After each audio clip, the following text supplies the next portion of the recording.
I got into the inspection industry kind of by chance. I was looking at a few different options to starting a company. I had previously owned a car lot. I had sold that, and I was looking for a new business to start.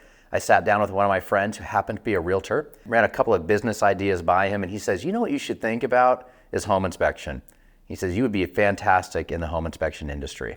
And so I did a bunch of research, market research, and eventually settled on jumping into the inspection industry. I was attracted to it for a few different reasons.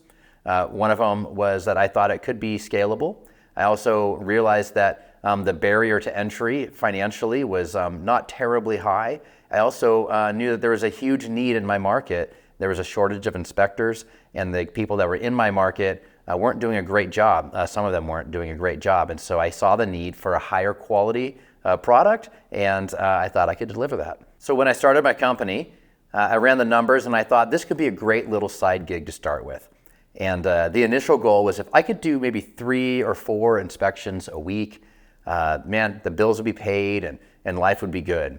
It didn't take long. About 30 to 60 days into it, I was doing 5 to 10 a week. Within 6 months, I was basically sleeping and working, doing 3 inspections a day to 6 to 7 days a week.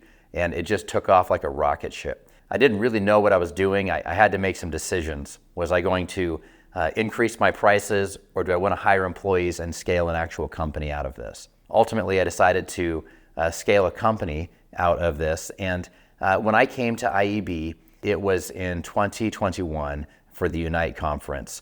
And my wife and I came, and we were sitting in the back row of the conference running the company. We both had our laptops open, sending emails, texting, running the business from the back row of the conference. We looked around the room and saw that nobody else was doing that their companies were running without them actively making it happen every single day. And we looked at each other and said, this is something we need to do. And we found our tribe and our people and the culture that was here, and the other business owners and people operating companies. And we caught a vision for our lives and for our company that would take it to the next level in that first conference. From there, I just soaked up everything like a sponge. And everything they said to do, I realized I wasn't smart enough to think different, so I just did everything they told me to do. We just celebrated our 4-year anniversary of being open as a company. We have 6 inspectors. We're doing about $1.5 million a year in business. And all that's happened in 4 years total. And most of it is because of IEB and the coaching that we received here. I love being part of the IEB community. In fact, about a year ago, I reached out to Mark Hummel, the CEO, and said, man, this community has done so much for me and my family. How do I give back? How can I be an active part of it? I don't want to just be a taker. I want to be a contributor as well.